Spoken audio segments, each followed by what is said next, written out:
لأول مرة داخل العراق ونجمع الصور راح أخليك تقدر تسوي صيانة وأنت موجود داخل المنزل. السلام عليكم زبائننا، اليوم راح نشرح لكم طريقة حل مشكلة الوضع الآمن. شغل الجهاز، انتبه لطريقة التشغيل. تضغط ظل ضاغط طلع الصفارة الأولى، يطلع الصوت الثاني شيل ايدك، يعني مو الصوت الأول، الصوت الثاني شيل ايدك. حاليا طلعت لنا هاي الكتابة. نربط اليد عن طريق كيبل درجة أولى، دقيقة لا تدوس.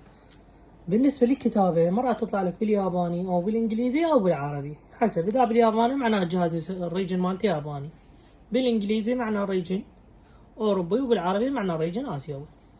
هسه حاليا طلع قلوب بالجويستيك، نضغط على علامة البي اس، طلعت لنا ذن الاختيارات. ننزل على آخر اختيار، فقط على آخر اختيار نضغط. طبعا ريجن الياباني بكتابة باليابان نضغط دائرة، والإنجليزي والآسيوي نضغط اكس. حاليا ياباني نضغط دائرة. نظام الجهاز حاليا 12.02 ضارب نظامه. هنا عندنا يقول لك دخل اليو اس بي يعني الفلاش. هذا الفلاش موجود مجمع للصورة، سعره 5000 دينار. دخل الفلاش،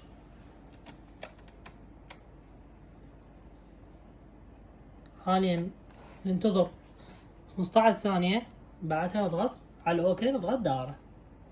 اذا كان نظام ياباني نضغط دائرة.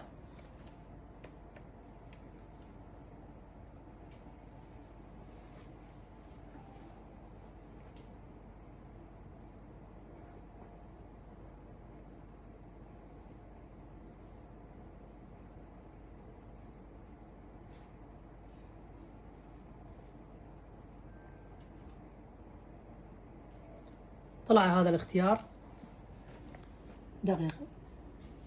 حاليا هو موجود على هذا الاختيار، نضغط اتجاه ايمن، نضغط دائرة، ننتظر التحميل لحد ما يخلص ونرجع لكم. بعد ما انتهى التحميل، تقريبا التحميل ياخذ له 10 دقائق 7 دقائق بهالحدود. حاليا نركب الكيبل نفس الطريقة. نعم قل لك ادخل الكيبل، نضغط علامة البي اس، نختار اللغة الإنجليزية العربية العفو، نضغط دائرة دائرة، اتصال من الانترنت الغاء، نختار أي توقيت ماكو مشكلة. التالي إذن نوقفهن، التالي إذن نوقفهن. نعم تما يدخل الجهاز بوضع السكون. التالي نضغط أقبل البدء. هاني الجهاز اكتمل. طبعا طريقة التهكير أيضا ناشريها بالقناة، تدخل القناة يطلع لك طريقة تهكير نظام 12. بعد إتمام عملية التنصيب ندخل للفلاش أيضا نخليه موجود بالجهاز. بعد تهكير الجهاز نصعد على جولدن هين، نضغط على الديبوك سيستم، باكج انستول. هاي الألعاب الموجودة بالفلاش،